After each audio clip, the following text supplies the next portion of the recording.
चलिए चलते हैं हमारे इस 8वीं कक्षा के अंतिम अध्याय ज्योग्राफी के, आप जो कि भूगोल है आपका 6 यानी कि छठा पार्ट मानव संसाधन। तो मानव संसाधन के बारे में जानते हैं, यानी कि हम मानव कैसे एक संसाधन है।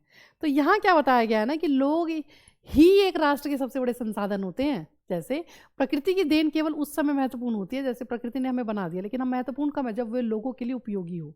यानी कि आप किसी एक दूसरे के लिए उपयोगी हो, या कोई वस्तु कब इंपॉर्टेंट होती है, कब महत्वपूर्ण होती है, जब वो हमारे लिए जो है वो उपयोगी हो। तो लोग अपनी आवश्यकताओं और योग्यताओं से ना उसे संसाधन में परिवर्तित कर देते हैं। यहाँ लोगों में हम कैसे एक चीज़ को दूसरे संसाधन में बनाते हैं, कैसे अपने यूज़ के लायक बनाते हैं, उसकी बात हो रही है।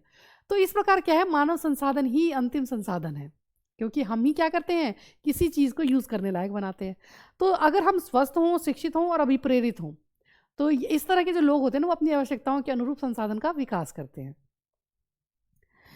अगर हम देखें तो अन्य संसाधनों की भांति ना मानव संसाधन विश्व में समान रूप से वितरित नहीं है। जैसे किसी देश की जनसंख्या बहुत है, किसी की कम है। तो कह रहे हैं कि अब हम एक तो समान नहीं है, और दूसरा अपने शैक्षिक स्तर, आयु और लिंग में भी एक दूसरे से भी भिन्न है ना। तरह तरह के आयु के, तरह तरह के लिंग के, और मतलब हमारे पास जो है लोग हैं, और सबकी अपनी अपनी शैक्षिक जो है वो स्तर है सबका। तो उनकी संख्या और लक्षण भी है बदलते रहते हैं, कि उनकी संख्या कितनी होगी, उनके लक्षण कैसे होंगे, ये भी आपस में बदलता रहते हैं। यहाँ पर आपसे एक बात कही जा रही है कि क्या आप जानते हो कि भारत सरकार के अधीन ना एक मानव संसाधन मंत्रालय भी है। 1985 में इस मंत्रालय का निर्माण लोगों के कौशल को बढ़ाने के लिए किया गया था, और इससे यह भी प्रदर्शित होता है क्या कि लोग देश के लिए कितने महत्वपूर्ण हैं, यानी कि कितने महत्वपूर्ण संसाधन हैं। यहाँ जैसे एक चित्र लिया गया, और इसमें कहा है विश्व में लगभग 6.6 अरब लोग हैं, लेकिन अब तो खैर बहुत ज़्यादा हैं, इससे भी ज़्यादा हैं। तो मेरी कक्षा में 30 बच्चे हैं, ये बच्चा बता रहा है। आपके विचार में विश्व में कितने लोग हैं, ये मैडम पूछ रही हैं। मेरे विद्यालय में 500 बच्चे हैं, मेरे गाँव में 1000 लोग हैं, लेकिन देश में कितने हैं तो वो बताया नहीं गया है। और पूरे विश्व में कितने हैं, 6.6 अरब। 1 अरब में कितने शून्य होते हैं, इस संख्या को आप कैसे देख के लिखेंगे, ये ज़रा जल्दी से आप लिख के बताएं। कह रहे हैं, क्या आप जानते हो कि प्रधानमंत्री कौशल विकास योजना, जिसे PKVY को 2015 में 1 करोड़ भारतीय युवाओं को 2016 से 2020 तक प्रशिक्षित करने के उद्देश्य से शुरू किया गया था। और इस योजना का उद्देश्य संभाव्य और मौजूदा रोजगार अर्जक को गुणवत्ता प्रशिक्षण प्रदान करके रोजगार योग्य कौशल की योग्यता को प्रोत्साहित करना है। तो आप समझ सकते हैं कि प्रधानमंत्री कौशल विकास योजना कितनी ज़रूरी है। बात करते हैं कि विश्व में जनसंख्या का वितरण कैसे है। तो देखिए, आप जैसे भूपृष्ठ पर जिस प्रकार लोग फैले हो ना, उसे जनसंख्या वितरण का प्रतिरूप कहते हैं। जैसे विश्व की जनसंख्या का 90% जो है से अधिक भाग, मतलब जनसंख्या का 90% से अधिक भाग कहाँ है, तो मात्र भूपृष्ठ, मतलब जितनी पृथ्वी है ना उसके सिर्फ 30% भाग पर निवास करते हैं हम। और विश्व में जनसंख्या का वितरण जो है ना वो बहुत ही असमान है, मतलब कहीं पर बहुत ज़्यादा, कहीं पर बहुत कम दिखेंगे आपको।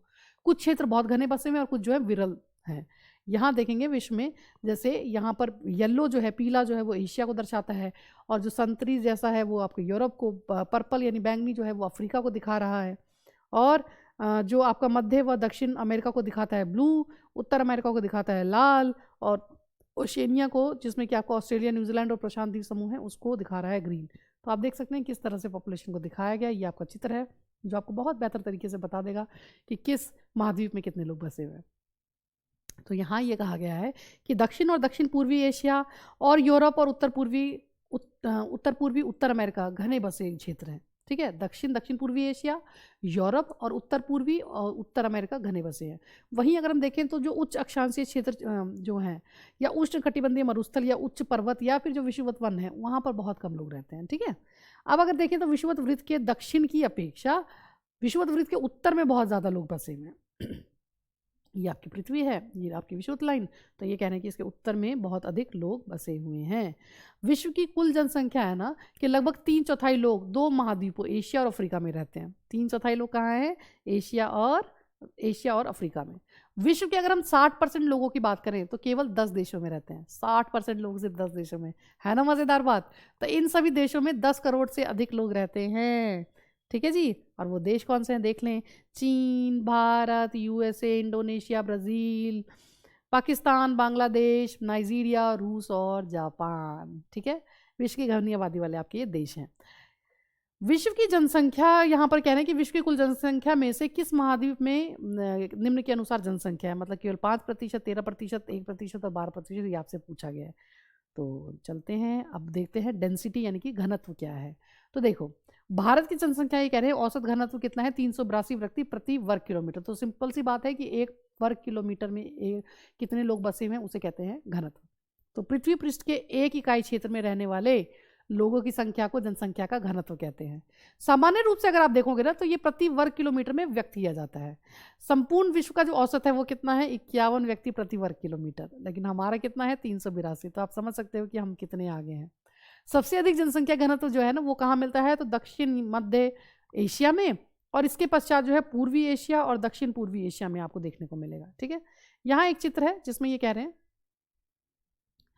कि जब कक्षा के पूरे 30 विद्यार्थी उपस्थित होते हैं ना तब हमारी कक्षा बहुत भरी हुई दिखती है, लेकिन जब यह विद्यार्थी स्कूल के सभा भवन में बैठते हैं ना तो ये कक्ष खुला और खाली दिखाई पड़ता है। तो वहीं पर वो लड़की क्या कह रही है, क्योंकि सभा भवन का आकार या क्षेत्र कक्षा से बड़ा होता है, लेकिन जब स्कूल के सभी विद्यार्थी सभा भवन में आ जाते हैं ना तब सभा भवन भी भरा हुआ दिखने लगता है।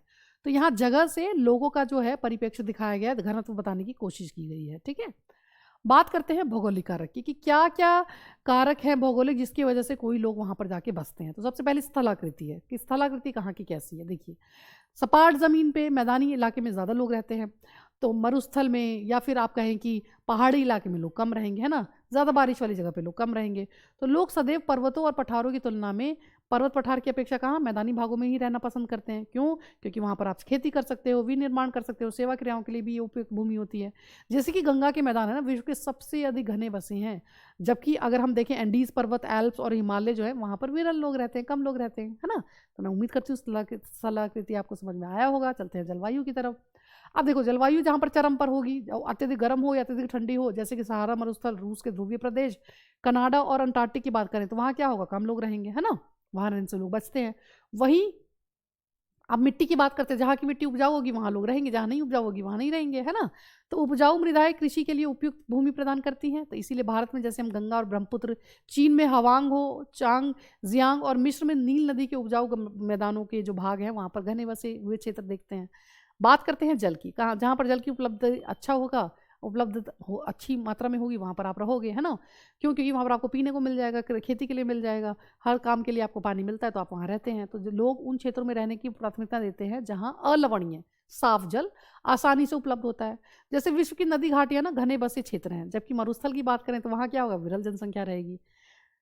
इसके बाद ना एक और स्थान है जहाँ लोग रहना पसंद करते हैं, खनिज निक्षेपों वाले क्षेत्र अधिक बसे होते हैं, जैसे कि दक्षिण अफ्रीका की हीरे की खान है या मध्य पूर्व में तेल की खोज। इन क्षेत्रों में भी लोग जो है रहते हैं। क्यों? क्योंकि वो वहाँ से वो चीज़ें निकालते हैं और उनके लिए वो काफ़ी यूज़फुल होती हैं, है ना, जीवन निर्वाह में भी काम आती हैं। अब बात करते हैं कि सिर्फ यही नहीं कि स्थलाकृति के बेस पर ही लोग वहाँ पर रहना पसंद करते हैं, कुछ सामाजिक, सांस्कृतिक और आर्थिक कारक भी हैं जिनके बेस पर लोग वहाँ पर रहते हैं। सबसे पहले बात करते हैं आर्थिक कारक की। आर्थिक कारक की अगर बात करें, जैसे कि आपके औद्योगिक क्षेत्र है, वहाँ पर रोजगार के अवसर आपको मिलेंगे, है ना, तो लोग बड़ी संख्या में इन क्षेत्रों की ओर आकर्षित होते हैं। अब इसका एग्जाम्पल क्या है, तो औद्योगिक क्षेत्र कौन से थे, जैसे जापान का ओसाका, भारत में मुंबई, ये 2 घने बसे क्षेत्र हैं। ठीक है, अगर हम सांस्कृतिक कारक देखें तो वो क्या है, धर्म और सांस्कृतिक महत्ता वाले स्थान जो भी होंगे ना, लोग वहाँ पर भी जाके रहेंगे। अब इसके एग्जाम्पल है, जैसे आप वाराणसी देख लो, यरूशलेम वेटिकन सिटी है, यहाँ पर लोग काफ़ी रहते हैं। अगर हम सामाजिक कारक की बात करें तो जहाँ पर भी आपको रहने की अच्छी जगह मिल जाए, शिक्षा मिल जाए, स्वास्थ्य की सुविधाएं मिल जाए, तो वो घने बसे क्षेत्र होंगे, है ना। इसका एग्जाम्पल है पुणे। अब ये जीवन प्रत्याशा क्या है, ये एक शब्दावली में दिया गया है। तो ये उन वर्षों की संख्या है जिसमें औसत व्यक्ति के जीवित रहने की आशा की जा सकती है कि इतने साल तो आप जियोगे ही जियोगे। इसे क्या कहते हैं, इसे कहते हैं जीवन प्रत्याशा। अब ये जनसंख्या परिवर्तन क्या है, तो देखो, जनसंख्या परिवर्तन से यहाँ ये कहने का मतलब है कि एक निश्चित अवधि के दौरान लोगों की संख्या में कितना परिवर्तन आया है। ठीक है, जैसे विश्व जनसंख्या परिवर्तन के क्या क्या रीज़न होंगे कि जहाँ पर आपको रोजगार के साधन नहीं मिलेंगे वहाँ आप नहीं रहेंगे, है ना, जहाँ शिक्षा के अच्छे अवसर नहीं होंगे वहाँ नहीं रहेंगे, वहाँ से लोग पलायन करेंगे, और जहाँ पर शिक्षा के अच्छे अवसर मिलेंगे वहाँ पर लोग जाएंगे, है ना। तो यही बात है कि जनसंख्या परिवर्तन से तात्पर्य क्या है, एक निश्चित अवधि के दौरान लोगों की संख्या में परिवर्तन से है। जैसे विश्व की जनसंख्या स्थिर नहीं रहती है कभी भी, ये कई गुना बढ़ गई है, मतलब जितनी थी पहले उससे बहुत ज़्यादा हो गई है। अब कितनी ज़्यादा हो गई है यहाँ पर आपको दिखाया गया है इस चित्र में।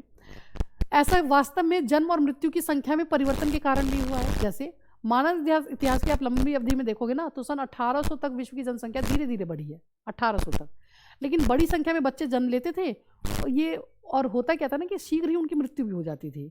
ऐसा इसलिए था क्योंकि हमारे पास स्वास्थ्य की उचित सुविधाएं तो थी नहीं, तो सभी लोगों के लिए पर्याप्त भोजन भी तब उपलब्ध नहीं था। तो किसान क्या करते थे, सभी लोगों की भोजन की आवश्यकता को पूरा करने के लिए पर्याप्त उत्पादन करने में भी सक्षम नहीं थे, है ना। तो इनके परिणाम स्वरूप क्या होता था, जनसंख्या में बहुत कम वृद्धि थी। कब तक? 1800 तक की बात हो रही है। वहीं 1804 में क्या हुआ कि विश्व की जनसंख्या 1 अरब हो गई थी 1804 में, और ठीक 150 वर्षों के बाद 1959 में क्या देखा गया कि 3 अरब तक पहुंच गई हमारी जनसंख्या। ठीक है, तो ये हुआ क्यों? जो इसको वैसे तो ये जो 3 अरब हो गई ना सीधे 150 सालों में 3 गुना, तो इसको क्या कहा जाता है? इसको कहा जाता है जनसंख्या विस्फोट। 1999 में तो 30 वर्ष की अवधि में से कम भी टाइम था ना, 60 से 99 के बीच में आप देखते हो जनसंख्या दुगनी हो गई, 3 अरब से सीधे 6 अरब हो गई। तो इस वृद्धि का मुख्य कारण था क्या? ऐसा क्या हुआ कि अचानक से इतनी बढ़ गई? तो देखो, सबसे पहली बात कि खाद्य आपूर्ति हुई, सबको खाने को मिला, औषधियाँ मिली, दवाइयाँ मिली। इनके कारण क्या हुआ कि मृत्यु दर कम हो गई, और जबकि जन्म दर जो था वो अभी भी अधिक ही थी। ठीक है, तो इसलिए ये ऐसा हुआ है। जनसंख्या दर ज़्यादा होना और मृत्यु दर का कम होना और दवाइयों और खाद्य आपूर्ति की पूरी हो जाना, इसकी वजह से जनसंख्या विस्फोट हुआ। जन्मों को ना साधारणतः जन्म दर के नाम से कहते हैं, जन्म दर में आका जाता है। जन्म दर है क्या? प्रति 1000 व्यक्तियों पर जीवित जन्मों की संख्या में मापा जाता है। और मृत्यु दर क्या होती है? तो प्रति 1000 व्यक्तियों पर कितने लोग मरे हैं, इसे मृतकों की संख्या को हम क्या कहते हैं? मृत्यु दर कहते हैं। किसी क्षेत्र विशेष में लोगों के आने जाने को हम क्या कहते हैं? को हम प्रवास कहते हैं। ठीक है, अच्छा, यहाँ तक मैं उम्मीद करती हूँ जन्म दर, मृत्यु दर, ये सब चीज़ें आपको समझ में आई होंगी, प्रवास समझ में आया होगा। तो चलते हैं आगे और क्या देखते हैं कि जन्म और मृत्यु जनसंख्या परिवर्तन के प्राकृतिक कारण है ना। ये तो नेचुरल है कि लोग मरेंगे ही, लोग पैदा ही होंगे, है ना। एक देश के जन्म दर और मृत्यु दर के बीच में जो अंतर होता है ना, इसे कहते हैं प्राकृतिक वृद्धि दर। कि कितने लोग मरे, कितने लोग पैदा हुए, इनमें जो डिफरेंस है ना, उसको क्या कहते हैं? प्राकृतिक वृद्धि दर कहते हैं। अगर हम विश्व की बात करें तो विश्व की जनसंख्या के बढ़ने का मुख्य कारण क्या है? प्राकृतिक वृद्धि दर का तीव्रता से बढ़ना है, कि ये तेजी से बढ़ रही है। अच्छा, यहाँ पर आपको ये चित्र देखना काफ़ी अच्छा लगेगा। मृत्यु दर से जन्म दर का अधिक होने से क्या होगा? मृत्यु दर से क्या है? जन्म दर ज़्यादा है, मृत्यु दर कम है।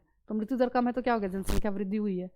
जब आपकी मृत्यु दर और जन्म दर दोनों सेम है तो क्या होगा? जनसंख्या स्थिर रहेगी। लेकिन अगर आपकी मृत्यु दर ज़्यादा हो गई है तो क्या होगा? जन्म दर कम है तो जनसंख्या में कमी आएगी। ओके, तो ये 3 कंडीशंस आपको दिखाई गई हैं। चलते हैं आप्रवास का मतलब देखते हैं। जब व्यक्ति नए देश में जाते हैं ना, तो इसे आप्रवास कहते हैं। और जब व्यक्ति एक देश को छोड़ देते हैं, मतलब जहाँ से आप गए तो आपने क्या किया? उत्प्रवास किया।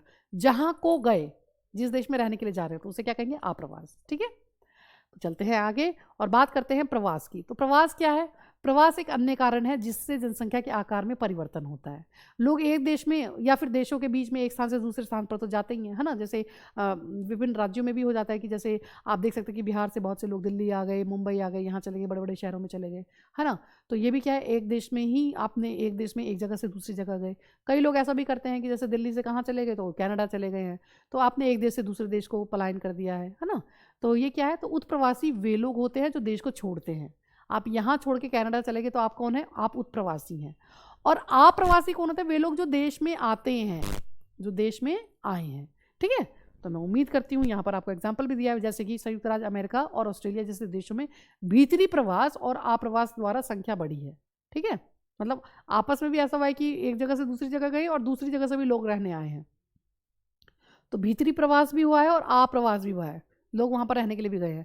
वहीं अगर हम सूडान को देखें, जो कि अफ्रीका का एक आपका हाँ देश है, तो यहाँ पर क्या है ना, जिसमें लोगों के बाहर चले जाने से उत्प्रवास के कारण क्या हुआ है कि जनसंख्या में काफ़ी कमी आई है। तो आप समझ सकते हैं कि वहाँ की जो कंडीशन है उसकी वजह से लोगों ने उस देश को छोड़ा है, तो वहाँ उत्प्रवास हुआ है। अंतर्राष्ट्रीय प्रवास की सामान्य प्रवृत्ति ये होती है कि लोग अच्छे आर्थिक अवसरों की खोज में, कहीं पर भी क्या होगा? अच्छे आर्थिक अवसर आपको मिलेंगे तो कम विकसित राष्ट्रों से अधिक विकसित राष्ट्रों की तरफ लोग जाते हैं।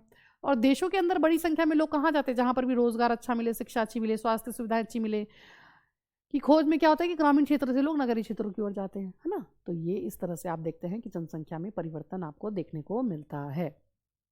बात करते हैं जनसंख्या परिवर्तन के क्या प्रतिरूप है। तो देखिए, जनसंख्या वृद्धि की दर ना विश्व में अलग अलग है। हर जगह जनसंख्या वृद्धि अलग अलग दर से हो रही है। यद्यपि विश्व की कुल जनसंख्या की अगर हम बात करें तो कुल जनसंख्या तो तीव्रता से बढ़ रही है, लेकिन सभी देशों में ये वृद्धि अनुभव नहीं की जा रही है। क्यों? कि कुछ देश जैसे कि आपके कीनिया है में जनसंख्या वृद्धि दर ऊंची है। उन देशों में क्या होता है ना कि जन्म दर और मृत्यु दर दोनों ही उच्च है, मर भी खूब रहे हैं, पैदा भी खूब हो रहे हैं। हाल ही में जो क्या हुआ कि स्वास्थ्य सेवाओं में सुधार के साथ मृत्यु दर कम हो गई है, लेकिन जन्म दर अभी भी बहुत तेज है वहाँ पे, तो जिससे क्या हो रहा है, जनसंख्या में काफ़ी वृद्धि देखने को मिल रही है। अब अगर देखें यूके में, तो यूके में क्या हो रहा है ना कि निम्न जन्म दर है, लोग पैदा भी कम हो रहे हैं, मृत्यु दर के कारण, मतलब दोनों ही निम्न है। मृत्यु दर जो है, मृत्यु दर भी कम है और जन्म दर भी कम है, तो इसकी वजह से क्या हो रहा है ना कि जनसंख्या वृद्धि की दर भी मंद है। ओके, तो यूके में आपने ये देखा। यहाँ आपके वृद्धि की दर दिखाई गई है कि कहाँ कहाँ पर कैसी है। फिलहाल चलते हैं यहाँ पर और क्या देखते हैं, जनसंख्या संगठन कैसा है, कहाँ पर कैसे है। तो देखो, किसी देश की जनसंख्या कितनी भी अधिक हो, लेकिन होगा क्या कि उसका उस देश के आर्थिक विकास के स्तर में कुछ अंतर नहीं पड़ता है। जैसे कि अगर हम बांग्लादेश और जापान देखें, अति घने बसे देश हैं, लेकिन जापान क्या है, बांग्लादेश से ज़्यादा आर्थिक रूप से विकसित है ना। तो इसीलिए ये क्या कह रहे हैं कि किसी देश की जनसंख्या कितनी भी अधिक हो, उसका उस देश के आर्थिक विकास के स्तर में कुछ अंतर नहीं पड़ता है कि आपकी जनसंख्या कितनी है। ठीक है, अब देख लो, इन्होंने एग्जाम्पल भी दे दिया, बांग्लादेश जापान दोनों ही सघन है, लेकिन क्या है, बांग्लादेश ज़्यादा विकसित है। तो एक संसाधन के रूप में लोगों की भूमिका को समझने के लिए कि मतलब हम संसाधन किस तरह से हैं, हमें उनके गुणों के बारे में जानने की आवश्यकता होती है। जैसे लोग अपनी आयु, लिंग साक्षरता, स्वास्थ्य की दशाओं, व्यवसाय और आय के स्तर पर एक दूसरे से भिन्न होते हैं, है ना।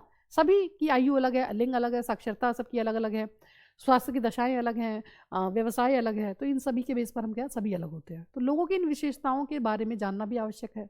हम इनको जानेंगे नहीं तो हमें कैसे पता चलेगा कि कैसे गुणवान और क्या लोग हैं और कितना वो उस देश के लिए संसाधन का काम कर रहे हैं। तो जनसंख्या संगठन जनसंख्या की संरचना को दर्शाता है। जैसे यहाँ पर ये बताया कि मैं एक सेतु बनाता हूँ, ऑफकोर्स मैं इंजीनियर हूँ, मैं घर की देखभाल करती हूँ, मैं होम मेकर हूँ, मैं किसान हूँ, मैं कैंसर उपचार के लिए औषधि बनाती हूँ, मैं साइंटिस्ट हूँ, मैं विवाह समारोह में गाता हूँ और मैं अपने पोते पोतियों को कहानी सुनाती हूँ। तो ये क्या कह रहे हैं, प्रत्येक व्यक्ति समाज के लिए एक संभावित संसाधन है। मानव संसाधन के रूप में आपका क्या योगदान है, आप बता सकते हो, आप क्या करेंगे। तो जनसंख्या संगठन ना हमारी यह जानने में भी सहायता करता है कि कितने पुरुष हैं, कितनी स्त्रियां हैं और वे किस आयु वर्ग के हैं, वो कितने शिक्षित हैं, किस प्रकार के व्यवसाय में लगे हैं, उनकी आय का क्या स्तर है, वो स्वास्थ्य दशाएं कैसी हैं उनकी। एक देश में जनसंख्या संगठन का अध्ययन करने के लिए रुचिकर विधि क्या है, जनसंख्या पिरामिड, जिसे आयु लिंग पिरामिड भी कहा जाता है। ठीक है, आयु लिंग पिरामिड कहता है। ये पिरामिड क्या दर्शाता है, तो एक जनसंख्या पिरामिड जो है ना वो क्या दर्शाता है कि कुल जनसंख्या विभिन्न आयु वर्गों में विभाजित है। उदाहरण जैसे 5 से 9, 10 से 14 साल पे हमने इनसे विभाजित कर दिया है, और कुल जनसंख्या का प्रतिशत जो होता है ना, इन वर्गों में प्रत्येक वर्ग में पुरुष और स्त्री को उपविभाजित करते हैं फिर। और इसके बाद जनसंख्या पिरामिड का आकार जो है उस विशिष्ट देश में रहने वाले लोगों की कहानी बताता है। तो बच्चों की संख्या जो 15 वर्ष से नीचे है ना, निचले भाग में होगी, ये यहाँ पे। ओके,